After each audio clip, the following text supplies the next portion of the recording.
आप सभी का स्वागत है। मेरा एक वीडियो वाईटी से डिलीट हो गया है गलती से, तो मैं उसको वापस बनाकर डाल रहा हूँ। उस चैप्टर का नाम है इलेक्ट्रोकेमिस्ट्री। लगता है सीबीएसई वालों के लिए अलग और आरबीएसई वालों को अलग पढ़ाना पड़ेगा, तो आरबीएसई वालों के लिए देख लेते हैं। सबसे पहले इसमें टोटल 18 पॉइंट है इस चैप्टर में, ठीक है, इलेक्ट्रोकेमिस्ट्री में। तो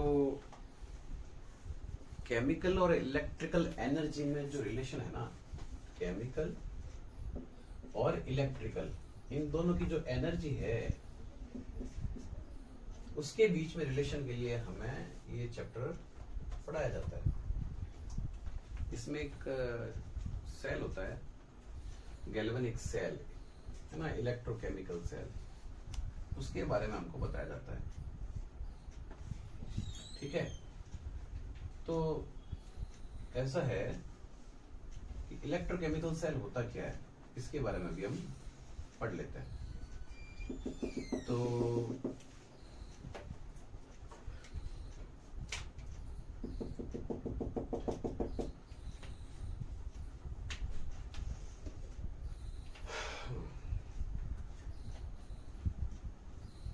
इलेक्ट्रोकेमिकल सेल जो होते हैं उसमें एक एग्जाम्पल देता है गैल्वेनिक सेल का। वैसे दो तरह के सेल होते हैं, एक तो होता है गैल्वेनिक और एक होता है इलेक्ट्रोलाइटिक।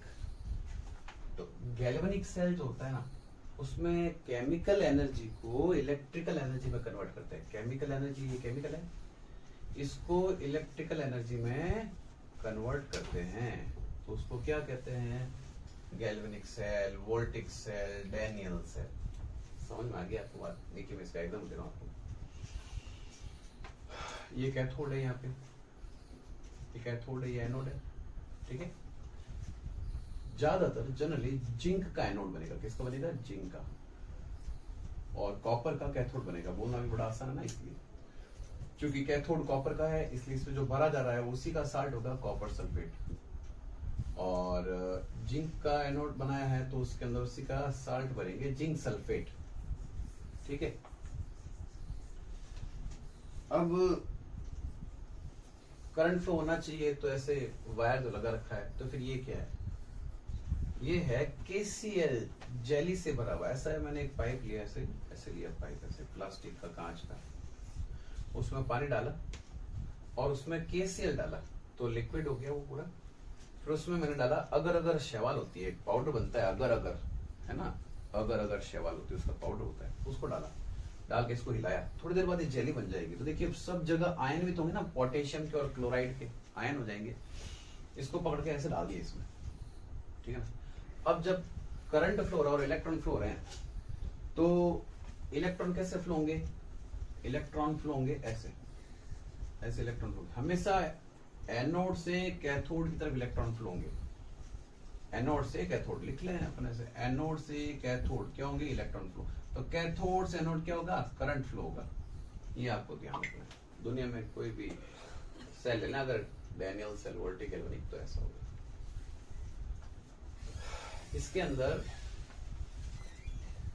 ऐसा है कि इलेक्ट्रॉन जो है जिंक से इस तरफ आ रहे हैं, तो हो क्या रहा है? जिंक जो होता है ना, वो एटम, वो अपने आप को यहाँ लाता है और जिंक 2+ बना लेता है। मैं अभी एक सेल की रिएक्शन लिखूंगा आपके लिए, ठीक है।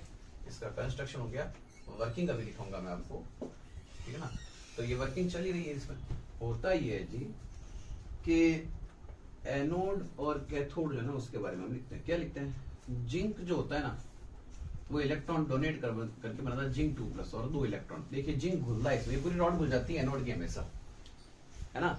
एनोड की जो रॉड होती है वो घुल जाती है पूरी। उसके बाद में ये इलेक्ट्रॉन इसमें जाते रहते हैं और जिंक इसमें आता रहता है घुल घुल के। ये जिंक की रॉड पूरी घुल जाएगी, एक एक एटम घुल के आता रहेगा और इलेक्ट्रॉन छोड़ता रहेगा वो दो, तो ऐसे आ जाएंगे कैथोड के पास। तो इसकी रिएक्शन ऐसी हो जाएगी। और जो कैथोड है ना, उसमें जो क्या होता है, कॉपर सल्फेट टूटता है और बनाता है कॉपर 2+ और सल्फेट 2-। तो कॉपर जो होता है ना, वो 2+ होता है सॉल्यूशन के अंदर। तो इसमें ऐसा है कि ये क्या हो जाता है, ये इलेक्ट्रॉन आए जिंक से किसमें आए? कॉपर में आए, यहाँ पे, है ना। तो जैसे ही आए तो क्या हो गया, जो कॉपर 2+ था ना, वो क्या बन गया? इसमें यहाँ पे ऐसे लिखते हैं, पे कॉपर 2+ को इलेक्ट्रॉन मिले तो क्या बन गया? Copper solid. ऐसे इसमें इतना सरल है, देखो आप, है ना। इसको नेट रिएक्शन कैसे लिखेंगे? ये इस तरफ वाले जो 2 इलेक्ट्रॉन है इस तरफ वाले 2 इलेक्ट्रॉन से कट जाएंगे।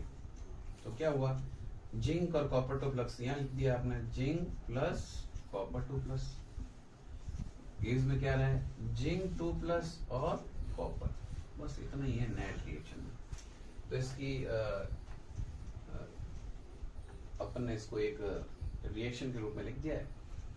इसकी वर्किंग देख लीजिए आप, ये कैसी है इलेक्ट्रोड को चालू करने के बाद। इसके बाद में इसका एक सिंबॉलिक रिप्रेजेंटेशन देंगे। अब सिंबॉलिक रिप्रेजेंटेशन क्या है ये भी मैं आपको समझा देता हूँ। एक एक पॉइंट होता रहेगा आराम से, कोई जल्दी नहीं है हमको, है ना। आप स्क्रीन पे कुछ फोटो खींचने तो खींच लेना, मैं कोशिश करूंगा, मेरी राइटिंग डॉक्टर वाली है, मैं डॉक्टर बनना चाहता था इसलिए। अब जैसे कैसे भी हो इसको आप सुन लेना और देख लेना, कुछ स्क्रीनशॉट खींच लेना, उससे आपको आसानी हो जाएगी। मैं बोल रहा हूँ जो अगर ध्यान लगा के सुनेंगे तो मैं लिख के दे रहा हूँ, एक भी टॉपिक आपसे नहीं छूटेगा। तो इसका सिंबॉलिक रिप्रेजेंटेशन करते हैं। अब सिंबॉलिक रिप्रेजेंटेशन क्या है, ऐसा है, जिंक जो होता है ना वो सॉलिड होता है, तो ऐसे सॉलिड लिखेंगे एक ऐसे लाइन पर। अब हमने क्या किया, जिंक में से इलेक्ट्रॉन गए तो लिखा जिंक 2 प्लस, फिर डबल लाइन लगाई। कॉपर 2 प्लस था ना, वो क्या बना, कॉपर, यहाँ पे सॉलिड, यहाँ पे एक्वस लिख दिया, यहाँ पे भी एक्वस, ऐसे सिंबॉलिक रिप्रेजेंटेशन है। तो कैथोड का जो मास होता है ना, वो उसके ऊपर कॉपर डिपॉजिट होता है, ये कॉपर है ना इसमें, इसके ऊपर कॉपर ऐसे आके चिपकता रहता है। कॉपर 2 प्लस आयन जो होते हैं वो कॉपर के रॉड के ऊपर आके चिपकते रहते हैं, तो कॉपर की रॉड मोटी हो जाती है। इधर ये जिंक की रॉड होती है ना, वो घुल जाती है पूरी, खत्म हो जाती है पूरी, ऐसे, ठीक है। अब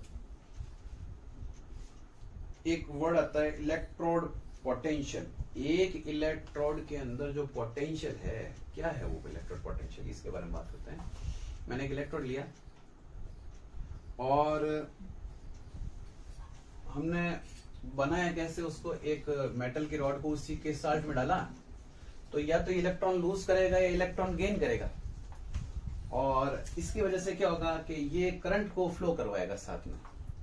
तो इसमें इलेक्ट्रॉन के फ्लो होने और करंट के फ्लो होने के लिए जितना पोटेंशियल, जितनी कैपेसिटी आ रही है, उस वैल्यू को हम बोलते हैं इलेक्ट्रोड पोटेंशियल, एक इलेक्ट्रोड का पोटेंशियल। और एक होता है स्टैंडर्ड इलेक्ट्रोड पोटेंशियल।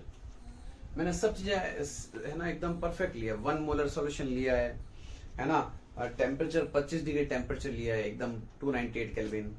इसके अलावा जो प्रेशर है ना वो भी 1 atm लिया है। तो सारे के सारे मैंने स्टैंडर्डाइज करके लिया है, पूरा इलेक्ट्रोड को बनाया तब।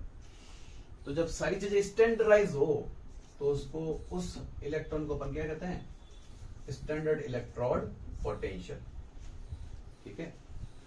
ये 8वां पॉइंट हो गया। इसके बाद में बात करते हैं EMF, इलेक्ट्रोमोटिव फोर्स। 2 इलेक्ट्रोड लिए हमने, 2। तो ऐसा है कि दोनों इलेक्ट्रोड जो होते हैं ना उनके बीच में डिफरेंस होगा, तभी एक इलेक्ट्रॉन उस तरफ जा पाएगा। इधर का मान लीजिए कम है इलेक्ट्रोड का पोटेंशियल, जिंक वाले का, एनोड का। इस तरफ वाले का इलेक्ट्रोड का पोटेंशियल ज्यादा है, कैथोड वाले का। तो क्या होगा, इलेक्ट्रॉन कम वाले से ज्यादा वाले की तरफ जाएगा। कैथोड ये रहा, एनोड ये रहा, ये जिंक का है, ये ध्यान रखना, ये कॉपर का है, ये ध्यान रखना। ऐसे जाएगा ना इलेक्ट्रॉन, तो कम से ज्यादा की तरफ जाएगा, पोटेंशियल डिफरेंस है इनके बीच में, इसी को कहते हैं अपन, ठीक है ना, इलेक्ट्रोमोटिव फोर्स। करंट फ्लो हो रहा है तभी तो, इलेक्ट्रॉन फ्लो हो रहा है तभी तो ये काम हो रहा है। इसके बाद आता है SH। अब भैया ये क्या है, हमारे पास एक इलेक्ट्रोड है, उसके बारे में तो पता ही नहीं है हमको, दूसरे बार के बारे में पता ही नहीं है हमको। टोटल जो है ना, टोटल के बारे में पता है। क्या पता है कि हमने एक एनोड कैथोड वाला इलेक्ट्रोड लिया है, गैल्वेनिक सेल, उसकी वैल्यू क्या 1.10 वोल्ट है। अरे भैया इसका कितना है, इसका कितना है, ये तो पोटेंशियल डिफरेंस आया है, वैल्यू आई है। तो आपको मालूम होना चाहिए हमेशा E right minus E left, है ना, ये एक फॉर्मूला है ना, इलेक्ट्रोड का पोटेंशियल के, EMF का, सेल का, ऐसे लिखते हैं E सेल, ऐसे इसको ऐसे लिखते हैं E cathode minus E anode. आगे बात समझ में, ये इसका फॉर्मूला है। तो अब क्या करें, ऐसा है कि मेरे को, जैसे मान लें मैंने पहले इसका इलेक्ट्रोड का जिंक का निकालना है, तो मैं जिंक को बनाऊंगा, फिक्स एनोड बनाऊंगा, इसमें जिंक का इलेक्ट्रोड लूंगा, इसमें जिंक सल्फेट डाल दूंगा, है ना। आप एक बार सिर्फ सुनिए मेरे को, है ना, लिखिए विखिए कुछ मत अभी, सिर्फ सुनिए एक बार, देखिए इसको, लिखा हुआ तो किताबों में खूब पढ़ा है, वैसे ही पढ़ लेते। इसके साथ मैंने एक SH लगाया, स्टैंडर्ड हाइड्रोजन इलेक्ट्रोड, उसमें प्लेटिनम होता है, हाइड्रोजन होती है, 1 बार पे भरी हुई है ना, HCl डाला हुआ है लिक्विड, प्लेटिनम का वायर है, स्टैंडर्डाइज किया हुआ उसको, उसका उसकी वैल्यू होती है 0, है ना, उसकी वैल्यू क्या होती है 0, ऐसे होता है, ऐसे बना होता है, सिंगल बना होता है, इसमें सिंगल प्लेटिनम का तार होता है, तो ये जो है ना, इसकी वैल्यू क्या है 0 है, इसकी वैल्यू हमको पता नहीं है, हमने क्या किया, ऐसे इसको जोड़ दिया। तो जैसे ही हम इसकी वैल्यू को निकालना चाहते हैं, तो इसको लिखेंगे कैसे, सिंबलिक रिप्रेजेंटेशन कैसे करेंगे इसका, तो ऐसे करेंगे, देखिए इसमें से करेंगे प्लेटिनम H2, फिर ये 180 है ना, ऐसे 180 छोटा सा लिख देंगे 180, फिर क्या हुआ H प्लस जो है वो 1 मोलर HCl, ऐसे ही ऐसे करेंगे, ये सेल का रिप्रेजेंटेशन है प्लेटिनम वाले का। अब इसको जिंक के साथ जोड़ा है, तो जो जिंक वाला है ना वो इस तरफ लिख देंगे, तो कॉपर के साथ जोड़ा है ना, तो इसको कॉपर वाले को इस साथ जो जो जोड़ा है वो लिखेंगे, जैसे भी जिंक वाला जोड़ेंगे तो इसको ऐसे कैसे यहाँ पे लिख देंगे, तो और बीच में डबल डबल लाइन कर देंगे, ऐसे लिख देंगे जिंक, है ना, सॉलिड है, सिंगल जिंक 2+ AQ, ऐसे डबल कर दिया, ऐसे हो जाएगा इसका मामला। तो एक बार मिटा देते हैं इसको, कुछ और लिखना है साथ में। अब इसके बाद अब मेरे को पता चला कि मैंने जिंक वाले की वैल्यू निकाली है, तो कैसे निकालेंगे इसमें जिंक की वैल्यू, कैथोड माइनस एनोड हो जाएगा, है ना, तो वैल्यू कैसे निकालेंगे इसकी, कि भैया ऐसे लिखेंगे इसको, या राइट माइनस लेफ्ट ऐसे करेंगे इसको, तो इसकी वैल्यू जो है वो आ जाएगी 0.76 माइनस में आएगी। कैसे आएगी इसको देखें, सबसे पहले कि ये फॉर्मूला लगाया है सेल का, सबसे पहले इक्वल टू लिखा है, फिर हमने किया है zinc upon zinc 2+ minus standard potential of hydrogen electrode, ऐसे किया। अब ये इसका वैल्यू है, ठीक है ना, इसका वैल्यू आया जिंक और H+ वाले का।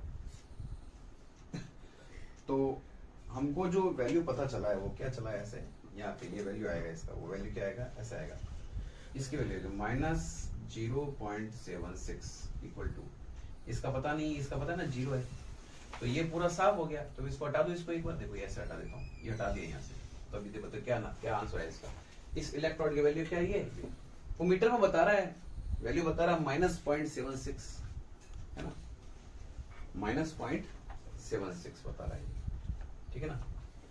अब इसी तरह मैं क्या करता हूँ कि कॉपर वाला कर लेता हूँ, तो इसका तो पता चल गया, तो आपको पता चल जिंक की वैल्यू के -0.7 ये मीटर में बता रहा है, उसको बताया मैंने, जिंक क्यों लगा हुआ था, हाइड्रोजन वाली की वैल्यू क्या थी 0, तो इसको हटा दिया मैंने, तो अब इसकी वैल्यू क्या आ गई, ये आ गई, क्योंकि इसकी वैल्यू मीटर में ये आई है, वोल्ट मीटर क्या है, ऐसे इसमें आई है।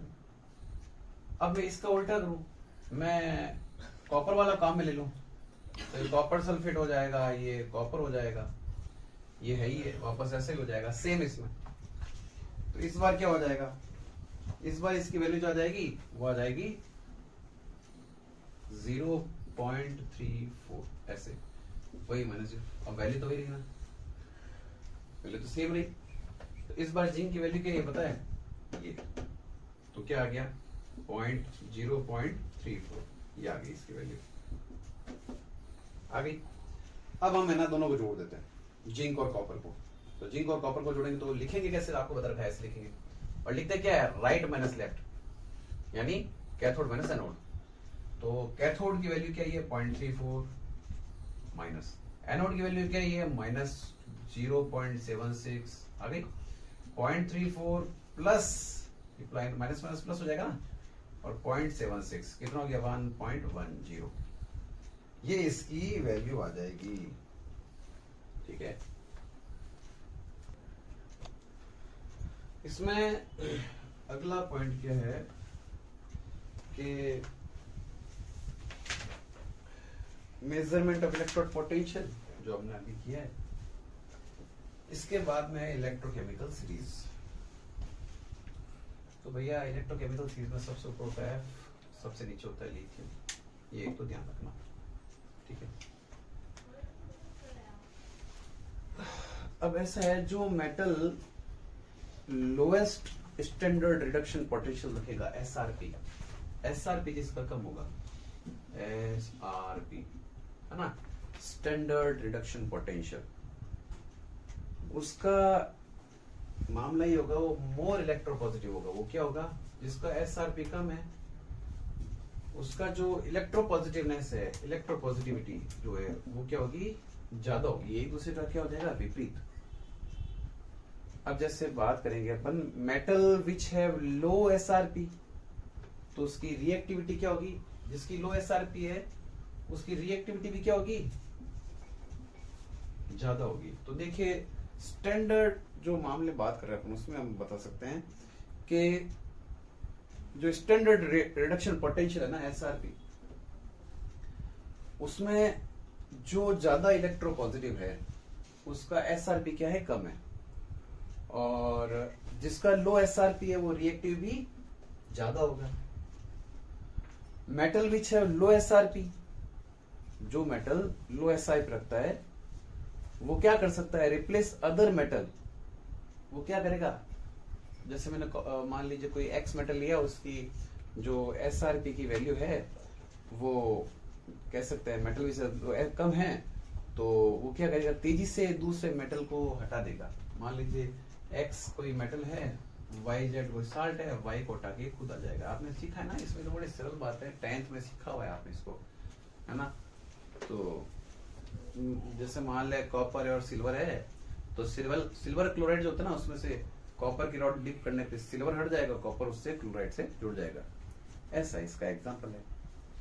अब दूसरा है स्ट्रॉन्ग रिड्यूसिंग एजेंट होते हैं। ये क्या होता है, स्ट्रॉन्ग रिड्यूसिंग एजेंट होते हैं ये, यानी रिडक्शन बहुत तेजी से करेंगे।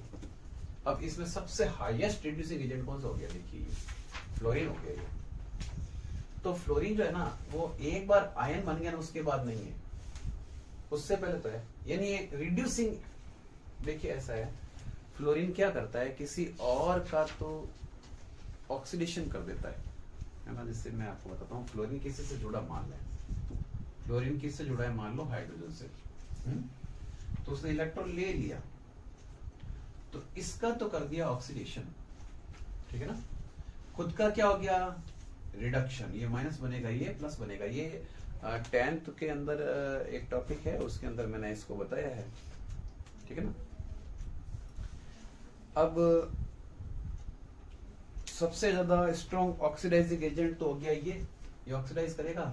सबसे कम ऑक्सीडाइजिंग एजेंट हो गया ये, तो उल्टा हो जाएगा ना, कि सबसे ज्यादा रिड्यूसिंग एजेंट हो गया ये, सबसे कम रिड्यूसिंग एजेंट हो गया ये। तो रिडक्शन और ऑक्सीडेशन के बारे में इसमें छोटी सी बात ही है। इसके बाद में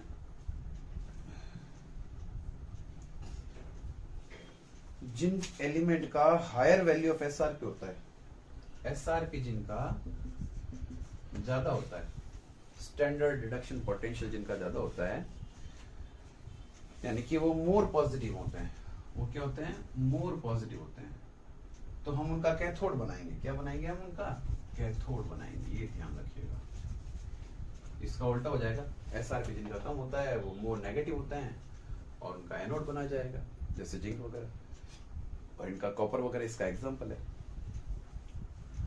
अब इसके बाद में नैनसेट इक्वेशन करवा देते हैं। बड़ी सरल है ये इक्वेशन, इसको मैं थोड़ा शॉर्ट फॉर्म में करवा देता हूँ। तो इसकी एक फॉर्मुलेशन में देखें, E M upon N plus N की पावर, ऐसे एन थोड़ा बड़ा लिखना पड़ेगा, एन की पावर एन प्लस, है ना। यहाँ पे इसको वैल्यू को ले लेते हैं, ये ऐसा आएगा, standard electrode potential E M upon M की पावर एन प्लस, ठीक है, minus R T upon N F natural log, इसके बाद में ऐसे लिखते हैं और m अपॉन m की कंसंट्रेशन अपॉन m की कंसंट्रेशन के ऊपर पावर लगानी पड़ेगी अपने को n प्लस। अब दो ही हैं अपने पास कैथोड एनोड, तो ये m क्या है मेटल। अब मैं जिंक लेता तो क्या लिखता ऐसे, देखो जिंक अपॉन जिंक 2 प्लस, ध्यान से देखो ऊपर ही पे सामने एकदम है ना, कॉपी में कुछ नहीं लिखा है तुम्हारी। तो जिंक मेटल की जगह क्या लिखा जिंक, मेटल की जगह लगा जिंक, ये n की जगह 2 लिखा, क्यों क्योंकि जिंक की पावर 2 होती है, क्यों 2 प्लस क्यों जिंक इलेक्ट्रॉन देता है तो जिंक 2 प्लस हो गया। फिर यहां पे ऐसे किया, फिर वापस zinc 2 plus minus RT upon 2F, 2 क्यों क्योंकि n की जगह मैंने 2 लिखा ना, तो यहाँ पे भी n की जगह 2 आ जाएगा, सब जगह 2 लिखा है मैंने, ये ध्यान रखना। नेचुरल लॉग, इसको 1 मान लेते हैं, ये मेटल के कंसंट्रेशन कम मानते हैं, 1 मान लेते हैं इसको, है ना, और 1 को अपन लिखते नहीं है, बस इसको लिए मैं यहाँ पे ऐसे सीधे लिखता हूँ जिंक की पावर 2 प्लस, ये ऐसा हो गया। इसी तरह कॉपर हो जाएगा, है ना, copper 2 plus, copper upon copper 2 plus is equal to copper upon copper 2 plus minus RT upon 2F, है ना, natural log 1 upon copper 2 plus, ये ऐसे हो गया। इस तरह से इसमें वैल्यू आ गई, सरल है ना।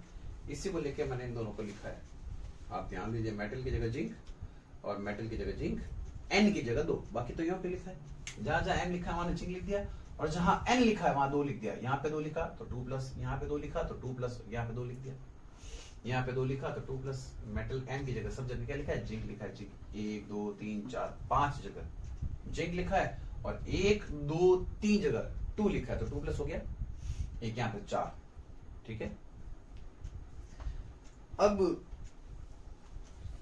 ऐसा है कि आपको मालूम है ना, E का वैल्यू निकालना होता है अगर आपको, तो क्या निकालेंगे सेल का, कि कैथोड माइनस एनोड, है ना, कैथोड माइनस एनोड, कैथोड की वैल्यू ये है, एनोड की वैल्यू ये है, इसको यों के यों यहां लिखेंगे, इसको यों के यों यहां लिखेंगे, तो कॉमन वैल्यू जो आएगी ना वो ऐसे हो जाएगी कि हम ऐसे करेंगे, अच्छा ये कैथोड माइनस एनोड क्या होता है, ऐसे यूं आ जाएगा, ये ऐसे लिख लेंगे इसको। ये कैसे लिखा जाएगा आपको, ये यों के यों कॉपर की जगह लिख लेंगे, ये यों के यों एनोड की जगह लिख लेंगे, ये और ये कॉमन आ जाएंगे, तो क्या लिखेंगे पता है, ई कॉपर वाला और ये ई वाला जिंक वाला, तो दोनों आपस में ऐसे आगे लिखे, तो इसको क्या बोलते हैं पता है, कैथोड एनोड वाले को माइनस को क्या बोलते हैं, ई सेल, ऐसे स्टैंडर्ड पोटेंशियल वाला वैल्यू, ऐसे सेल ऐसे लिख देंगे इसको।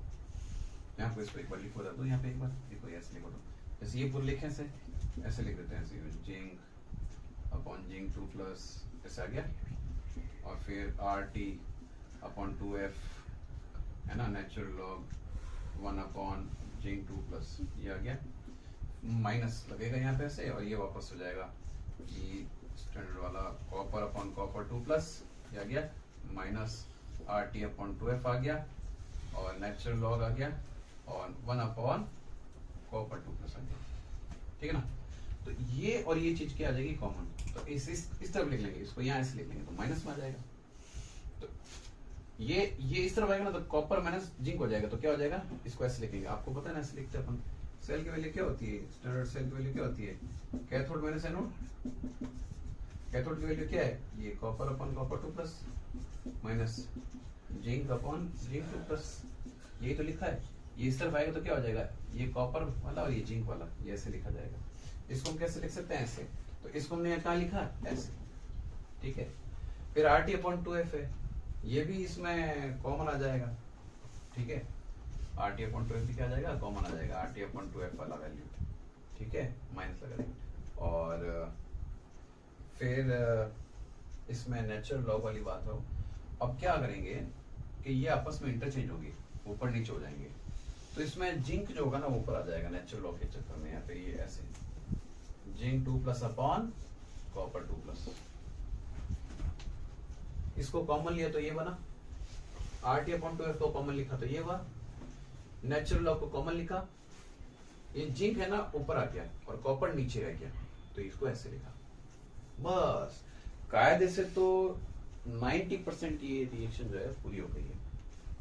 बस अब एक बात करनी है कि इसमें इसकी वैल्यू लगानी है, आर की, टी की और एफ की। एफ यानी फैराडे 9500 96500 बने हैं ना, रेडबर्ग कांस्टेंट वगैरह की वैल्यू लगा के हम काम करेंगे ना, तो जो इसकी वैल्यू आएगी वो यूं होगी कि लगभग आएगी 0.059 अपॉन log अपॉन 2 ऐसे, zinc 2 plus upon copper 2 plus ऐसे आ जाएगी, इसकी वैल्यू आ जाएगी। सेल की जो वैल्यू आएगी वो इस तरह से आ जाएगी, ठीक है। ये इसकी वैल्यू, ये इसका इसमें लगभग आंसर हो जाएगा।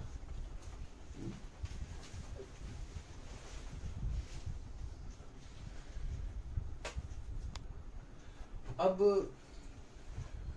हमारा जो टॉपिक है वो है गिब्स फ्री एनर्जी। इसका सिर्फ फॉर्मूला याद कर लीजिए, ऐसा है फॉर्मूला यू की is equal to minus N F E, standard cell potential की वैल्यू है ना। तो ये क्या है, नंबर ऑफ इलेक्ट्रॉन ट्रांसफर है, एफ फैराडे की वैल्यू है 96500, और ये है सेल पोटेंशियल, ठीक है ना। इन तीनों की वैल्यू आपको दे रखी होगी। मैं फिर से बोल देता हूँ, ये नंबर ऑफ इलेक्ट्रॉन कितने ट्रांसफर हुए, ये एफ फैराडे 96500, और ये सेल पोटेंशियल की वैल्यू है, ठीक है। तो गिब्स फ्री एनर्जी की वैल्यू अपने को आ जाएगी, इसके ऊपर न्यूमेरिकल आएगा, जरूर आता है, ठीक है ना, ध्यान रखना। अब बात करते हैं रेजिस्टिविटी और कंडक्टिविटी के बारे में, ठीक है। तो रेजिस्टिविटी और कंडक्टिविटी क्या है ये देखते हैं। तो resistivity R is proportional to L by A। किसी मेटल वायर के तार की लंबाई बढ़ा दो तो क्या होगा, रेजिस्टेंस बढ़ जाएगा, और उसकी अगर चौड़ाई बढ़ा दो, क्रॉस सेक्शन एरिया, तो रेजिस्टेंस कम हो जाएगा। ये सिंपल बात ध्यान रखना। तो इस प्रोपोर्शनल को हटाने के लिए इक्वल लगाते तो क्या लग जाता है, यहाँ पे इसका एक कांस्टेंट लग जाता है। उस कांस्टेंट को क्या कहते हैं, रो, ठीक है ना। हर एक अलग अलग होता है, चांदी का अलग, सोने का अलग। मान लीजिए चांदी का तार और सोने का, ये मैंने तांबे का तार लिया, ये सिल्वर का है, ये कॉपर का है, ठीक है। तो इनकी लेंथ सेम है, इनकी क्रॉस सेक्शन एरिया सेम है, यानी हमने इन दोनों चीजों को क्या कर दिया, कांस्टेंट कर दिया। यानी ए और एल को कांस्टेंट, दोनों सेम लिए ना। मैंने मान लो 1 सेंटीमीटर लंबा तार लिया, दोनों का जो चौड़ाई है वो 1 मिलीमीटर ही है, तो एल और ए क्या होगी, 1 मान लो। तो अब वो कांस्टेंट हो गया, तो पीछे क्या बचे, तो डिपेंडेंट आर किसके ऊपर करेगा, रेजिस्टिविटी पे। रेजिस्टिविटी क्या है, स्पेसिफिक रेजिस्टेंस है, मतलब इसमें करंट फ्लो होने के लिए जो कैरेक्टर है ना सिल्वर में वो ज्यादा है, इसमें कॉपर में कम है। ये कम रेजिस्टेंस करेगा सिल्वर, ये ज्यादा रेजिस्टेंस करेगा, ठीक है ना। इसका कैरेक्टरिस्टिक्स ये क्या कहलाता है, स्पेसिफिक रेजिस्टेंस कहलाता है, रो। इसका उल्टा क्या होता है, कंडक्टिविटी, ठीक है। अब कंडक्टिविटी जो है उसमें हम बात करें कि इसका उल्टा है ना, ए बाई एल, तो इसको है ना, ये प्रोपोर्शनल था, ये उल्टा हो जाता है, इसका उल्टा है ये, तो इसका हो जाएगा कप्पा, ठीक है ना। इसका उल्टा वैल्यू है ये, रेजिस्टेंस का उल्टा क्या होगा, कंडक्टिविटी, ठीक है। तो अपने जो कंडक्टिविटी है उसकी वैल्यू जो आ रही है वो है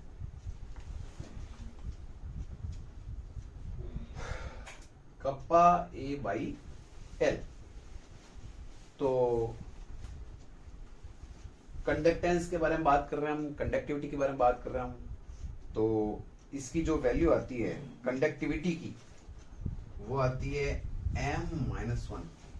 ये जरा ध्यान रखिएगा, इसका वैल्यू जो है ना वो उल्टा होता है। रेजिस्टेंस का तो ओम होता है, रेजिस्टेंस का क्या होता है, ओम होता है। ये जरा इसमें थोड़ा ध्यान रखिएगा। एक वर्ड आता है इसके बाद में, मोलर कंडक्टिविटी।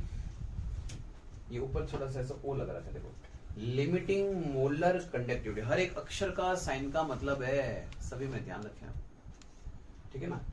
तो एक एक के बारे में बात करेंगे। एक ये है डिग्री ऑफ डिसोसिएशन, जैसे अल्फा की तरह लिखते हैं। तीनों अक्षर के बारे में बात करेंगे। तो सबसे पहले बात करेंगे मोलर कंडक्टिविटी के बारे में, ठीक है। तो हमने क्या किया है कि कोई सॉल्यूशन लिया, सॉल्यूशन में एक प्लेट लगाई, दोनों के बीच में 1 सेंटीमीटर की दूरी है और प्लेट की चौड़ाई भी, जो चौड़ाई है वो 1 सेंटीमीटर, एकदम चौरस है वो, ऐसे इस तरह से है ये ऐसे है, तो आपको तो ऐसे दिखेगी, है ऐसी, तो लंबाई चौड़ाई क्या होती है, बराबर होती है।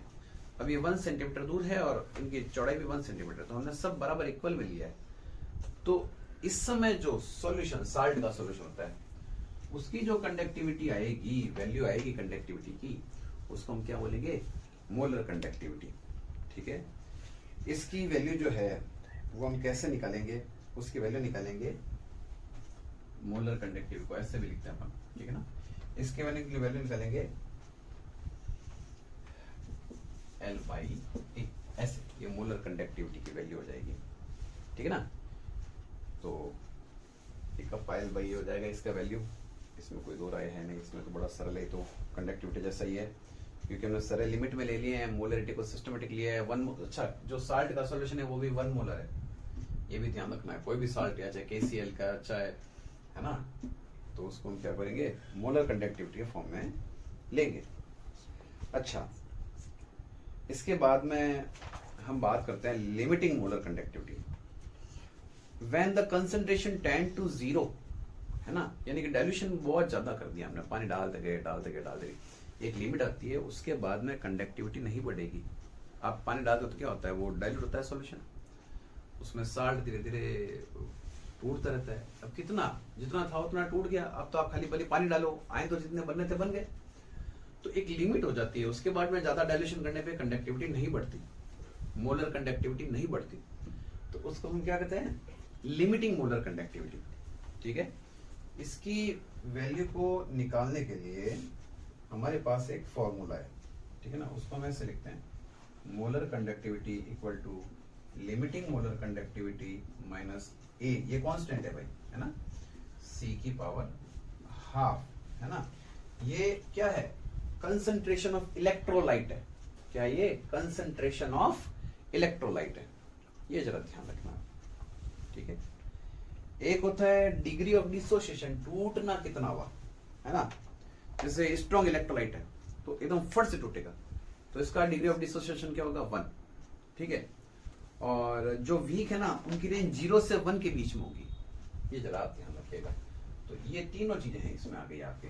मैं डिग्री ऑफ जो डिसोसिएशन है उसके फॉर्मूले के बारे में बात करूँ अगर, तो होगा molar conductivity upon limiting molar conductivity, ये डिग्री ऑफ डिसोसिएशन की वैल्यू के बारे में हो जाएगा, ठीक है ना।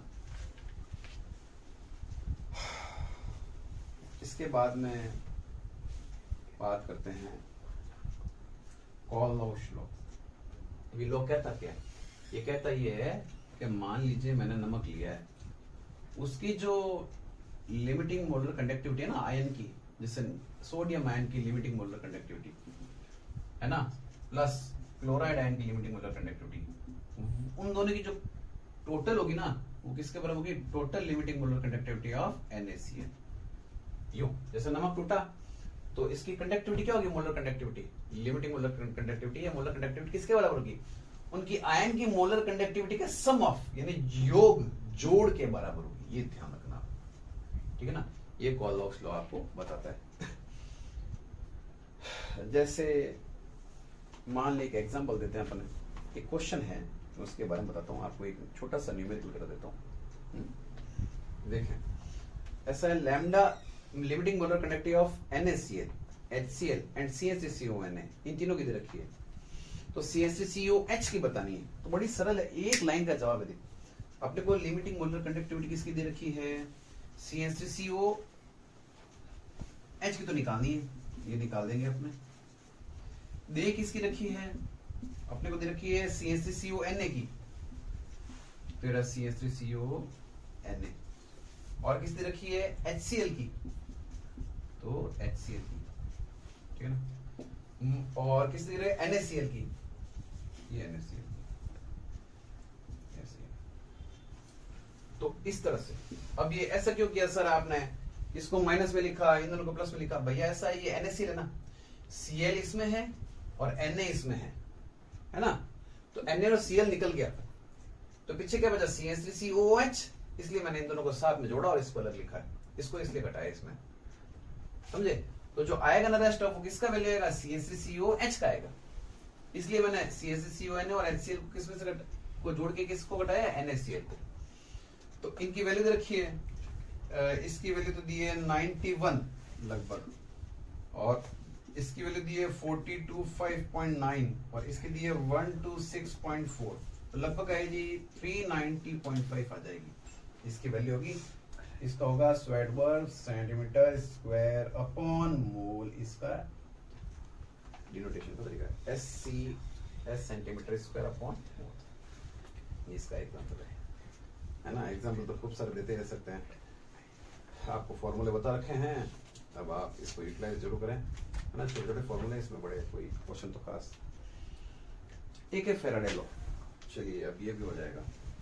इसके बाद तो बस लास्ट टॉपिक बचेगा बैटरीज का, उसमें आपको सिर्फ और सिर्फ रिएक्शन याद करनी है, वो बहुत ही जरूरी है। रिएक्शन पे ही सवाल आता है, RBSc वाले बड़े जरूर ध्यान दें, CBSE वालों का एग्जाम हो रखा है, उनके लिए वीडियो बन रखा था, वापस चढ़ा देंगे, इसमें कोई बात नहीं है, काम ही आएगा आगे। जब इसके बारे में और कुछ बताना होगा तब जरूर बताएंगे, है ना। अगर टाइम मिला तो सिर्फ न्यूमेरिकल का ही मैं बना दूंगा एक, है ना। बायो वालों को न्यूमेरिकल से बहुत डर लगता है, पता नहीं क्यों, सामने फॉर्मूला लिखा है, यूज नहीं करना है। कॉलॉस लॉ, है ना, W is proportional to Q और W is equal to ZQ और W is equal to ZIT, सबसे पहले, है ना। तो ऐसा है, W ग्राम सब्सटेंस है ना, वो किसी इलेक्ट्रोड पे जाके चिपका, तो जितना कूलम्ब इलेक्ट्रिसिटी आपने डाली उतना ही W ग्राम जो मटेरियल है ना, सब्सटेंस, वो जाके चिपकेगा, लिबरेट होगा जाके उसके ऊपर। तो भैया सब चीजें लिखने की नहीं है, कुछ देखने की भी है, सिर्फ लिखते रहोगे तो पढ़ोगे तब, बस ध्यान से पढ़ लो, अभी क्या पता। ध्यान बड़ी गजब की चीज है, मैंने एक बार वीडियो बताया था ना, बिना ध्यान के और बिना सवाल के कुछ होगा ही नहीं। एक तो लिख के बोल गए यार, तो भाई साहब इसके बिना कुछ नहीं है, तुम लेके बैठ जाओ कानों में, यूट्यूब पे लेके बैठ जाओ, खूब सुनो कुछ नहीं, वरना जो सुन दो ना उसको लिख के बोल के याद करो, ऐसे करो जैसे किसी को पढ़ा रहे हो, समझ गया। और आपकी आदत होती है, इस वीडियो में कोई कमी निकाली, उस वीडियो में कमी निकली, मैं तो एक बड़ा वीडियो बनाया मैंने, किसी और ने भी बनाया, किसी और ने भी बनाया, 10 वीडियो है, हर वीडियो में जो कमी ना उसको छोड़ो, जो आपको परफेक्ट लग रहा है, जो आपको परफेक्ट लग रहा है ना, ये टॉपिक सर ने अच्छा समझाया, ये वाला सर ने ये टॉपिक अच्छा समझाया, उसको तो सीख लो, है। तो अब बात करते हैं कि भाई ये क्या है, जेड, ये है इलेक्ट्रोकेमिकल इक्विवेलेंट, है ना। प्रोपोर्शनल हटाया तो जेड लगाया। अब आगे बात करते हैं, ये क्यू बराबर क्या होता है, आईटी।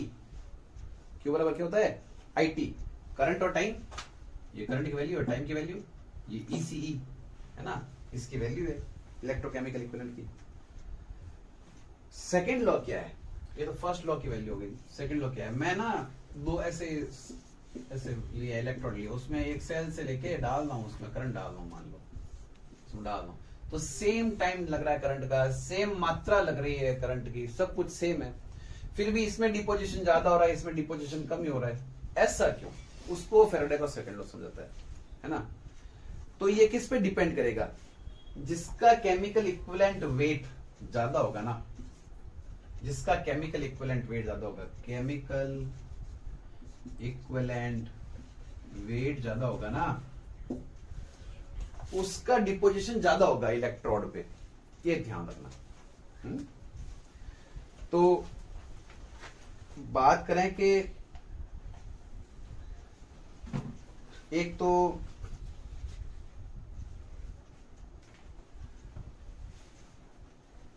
वैल्यू निकालनी होती है हमको फैराडे के सेकंड लॉ की, तो इक्विवेलेंट वेट अपॉन क्या लगाएं, तो नीचे लगाएंगे, देखिए mass of substance deposited W upon equivalent weight, ये ऐसे हो जाएगा इसकी वैल्यू, ठीक है ना, इसकी वैल्यू हो जाएगी। तो कैसे निकालेंगे, W1 upon E1 is equal to क्या होगा, W2 अपॉन E2, ठीक है। इसका एक कोई क्वेश्चन जरा देखें तो आपको आ जाए, ऐसा कोई ढंग का क्वेश्चन हो।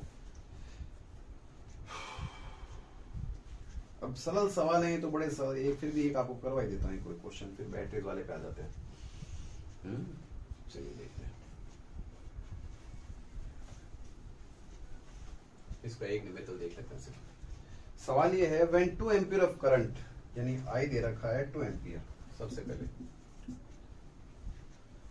Pass through a copper sulphate for 10 minute, तो 600 सेकंड हो गए, 10 मिनट को 600 सेकंड हो गए।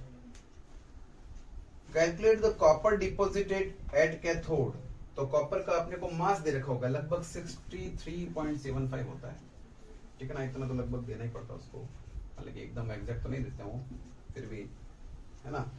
तो अपने को इसके बारे में पता करना क्या है, कॉपर कितना डिपॉजिट हुआ, W की वैल्यू पता करनी, कितना डिपॉजिट हुआ, तो कैसे निकलेंगे, अपने को पता QIT ऐसा वैल्यू निकली थी ना अपना भी, क्या निकला था, ZIT निकली थी, ZIT, तो I तो पता है ना 2, T पता ना 600, तो भैया Z कैसे पता करें, Z की वैल्यू जो है वो इस तरह से करते हैं, इक्विवेलेंट वेट अपॉन 96500, तो Z की वैल्यू क्या है 96500, ये तो कांस्टेंट है, कूलम्ब की वैल्यू है ना, 1 कूलम्ब की वैल्यू है।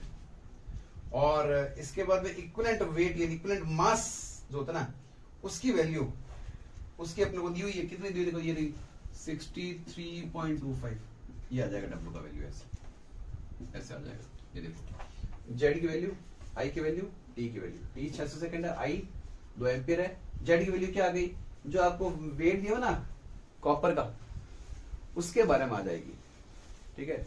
तो कॉपर का अपने को दिया लगभग 63.75 ग्राम दिया एटॉमिक मास दिया अपॉन 96500, इसका वैल्यू आ जाएगा, ठीक है। ये क्वेश्चन हो गया, देखेंगे कल या परसों जब टाइम मिलेगा तो एक और टॉपिक पे आपके इसी के क्वेश्चन पे यानी न्यूमेरिकल पे सारे क्वेश्चन आंसर बनाएंगे।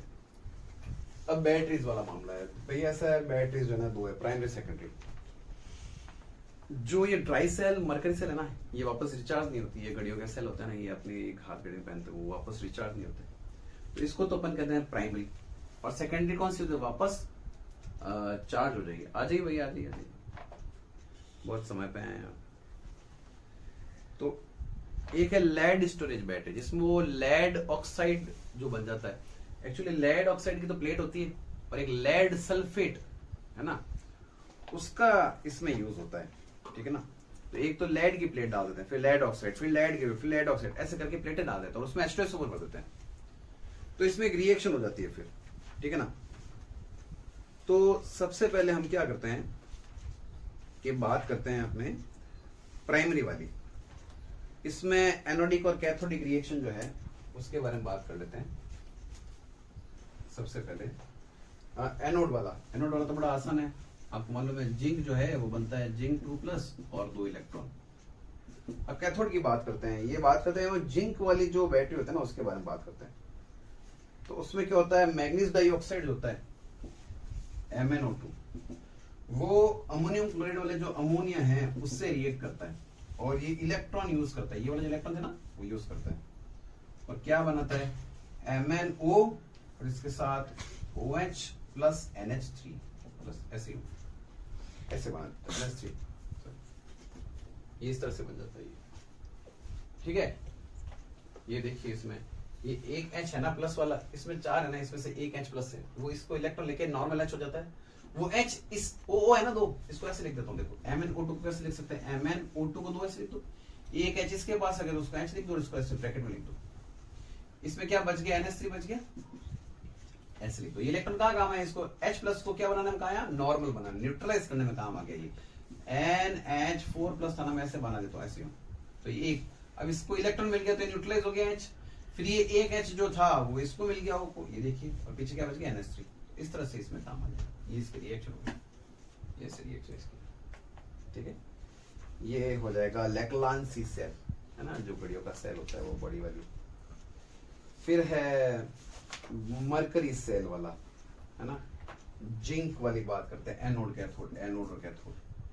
तो इसमें क्या होता है कि इसमें जिंक अम्लगम होता है, जिंक अम्लगम, ये रिएक्ट करता है OH से और बनाता है जिंक ऑक्साइड, ठीक है ना, साथ में पानी और 2 इलेक्ट्रॉन। देखिए बराबर है, ये कंपेयर करें तो माइनस प्लस वगैरह सब चीजें इसमें बराबर है। ये जिंक मरकरी है, ये क्या है, जिंक मरकरी, जिंक अम्लगम है, इसमें 2 हाइड्रोक्साइड यूज हुए हैं, तो उसने बनाया जिंक ऑक्साइड। क्या बनाया है, जिंक ऑक्साइड बनाया है, साथ में पानी भी बनाया है और 2 इलेक्ट्रॉन इसमें निकल गए। एनोड में हमेशा इलेक्ट्रॉन डोनेट होते हैं।